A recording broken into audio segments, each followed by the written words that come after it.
Hello guys, welcome back to my channel. My name is Style and Craft by Meji. In this channel, this is where we make tutorial on anything craft. If you haven't subscribed to our channel, please, I'm begging you, please do, and let us keep the drinks moving. And if you have done so and you come back to check on me, I really appreciate it. God bless you. Thank you so much. In this tutorial today, we are going to make a tutorial on ruffle bonnet, 2-in-1 ruffle bonnet. And before I go further, please, if you haven't subscribed again, please subscribe to my channel, press the notification bell so whenever I upload a new video, it will notify you. And please share. So in today's tutorial, we are going to make tutorial on this ruffle bonnet 2-in-1. You can wear this way and you can also wear it, it's reversible, you can wear it another way. So I call it 2-in-1 ruffle bonnet. So in this tutorial today, we are going to be needing our staple, of course, then the scissors that we'll be using to mark our fabric, then scissors, then our fabric. You can use any fabric of your choice, but I recommend you to use African fabric or satin fabric. It will make it to come out very well. I've already made my pattern because I made the bonnet in large quantity, so I don't want to be cutting all the times I wanted to make it. So I've already made my pattern. I just use my pattern to make it. So if you want to make this pattern, I have two patterns. I have big one and small one. So if you want to make the pattern, you have to cut your fabric into square. So I use 30 by 30 inches to cut my pattern out. If you want to cut it, your fabric, you have to cut it in a square way. You have to cut 30 by 30. It depends on the size you want to make. So in this size, I cut it 30 by 30 inches. Then you fold it into 4 this way, like so. After cutting it 13 inches by 13 inches, the breadth and the length 30, then you fold it into this 4 like this way. You fold it into 4 like this. But if you don't want to make bigger size like this, you can use 25 by 25. It depends on the size you want to make. But with this one I'm wearing, I use 13 inches by 13 inches to cut it out. So after cutting my fabric out 13 inches by 13 inches, I fold it into 4 this way.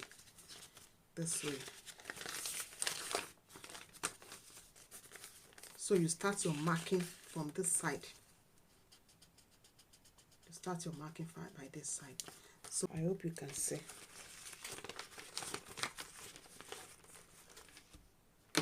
That's how you are going to fold your fabric. Then I mark 14 inches out after cutting my fabric. Then I've marked 14 inches all round like this. This is a small paper, but let me just see. Okay, let me just see.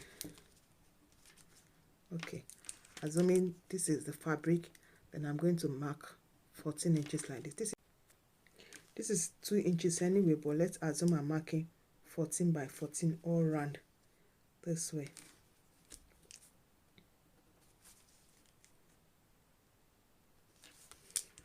Then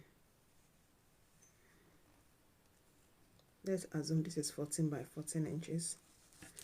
Then I cut it out.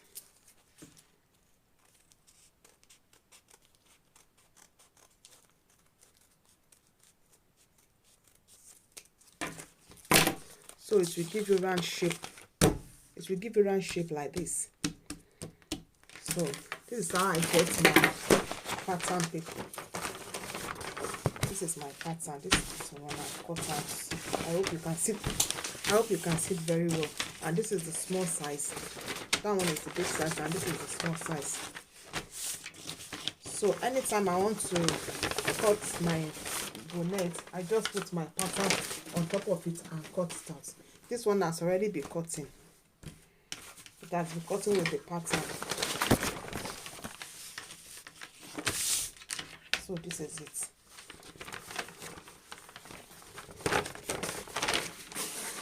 So you are going to cut the two fabric. One is African fabric, then the other one is the lining, and I'm using satin to line it down. So this is it. I've folded it, I've pinned it, I've cut it, then I've pinned it down.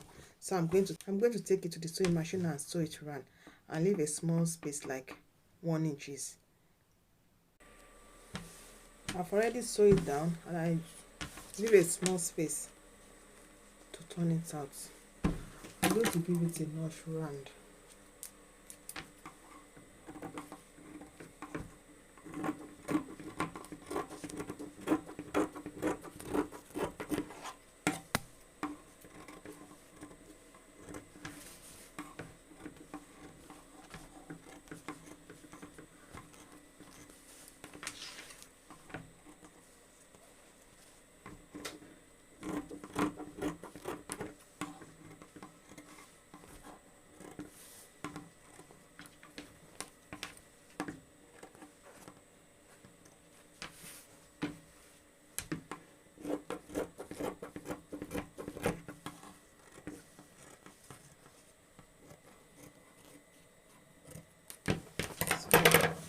I've already notched it round.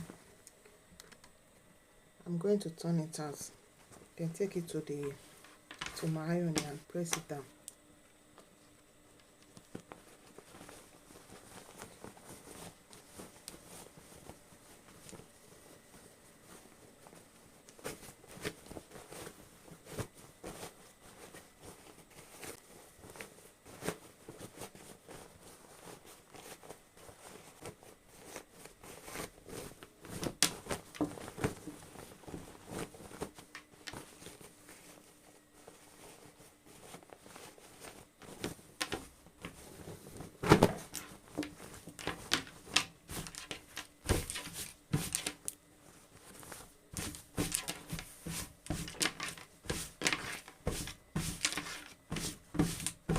So I'm going to go and press it down now.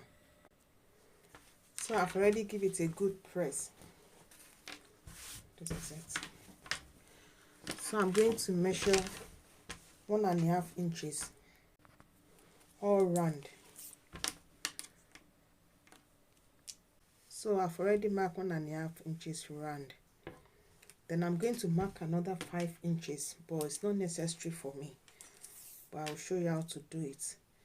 You mark another 5, you will leave like 5 inches space. Like this. You will leave like 5 inches, like so. Then you measure another 5 inches round. So you are going to sew the two. The first one you are going to finish sewing it. Then the second one you will leave this space. Then you sew it round. So this is the space you use to put the elastic inside. So let me take it and sew it round. So I finished sewing it round. This is the first one that you are going to finish sewing. Then the second one you are going to leave. Did I just say 5 inches? No, it's half inches. You leave half inches. You leave half inches to pass the elastic inside.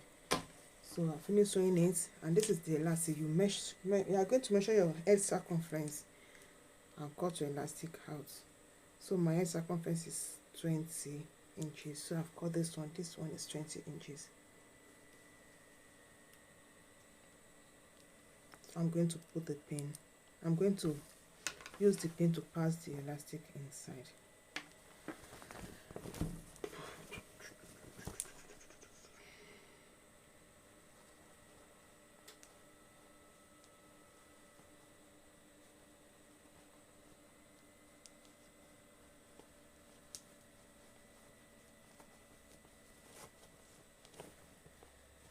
Passing the elastic band. So I'm going to sew it all around. I'm going to sew the elastic band together. You can tie it if you like, but I prefer sewing it.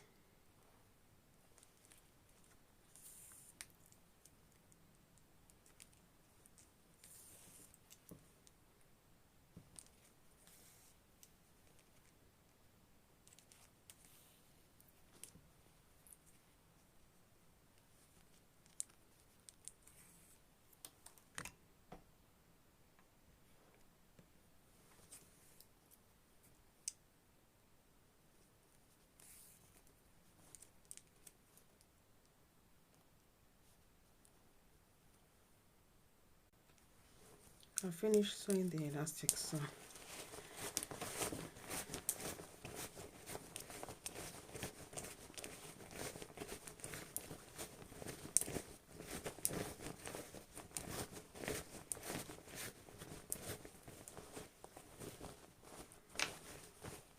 I'm going to use hand stitches to finish it up.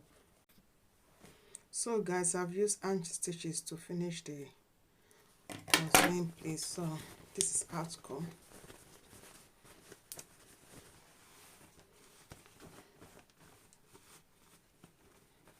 So beautiful. And this is the other side. So guys, sorry for the mistake I made initially, that if you want to sew the other side and you pass the elastic inside, is 5 inches. No, it's not 5 inches, it's half inches. Although it depends on the size of the elastic you are using. If you are using bigger elastic, you have to measure your elastic first before measure the space you are going to put it in. So guys, this is the final look. If you know you'll be benefit from my tutorial, please subscribe my channel, press the notification bell, so whenever I upload a new video it will notify you. Like and share. You know I love you, and I know you love me too. Bye guys, love you.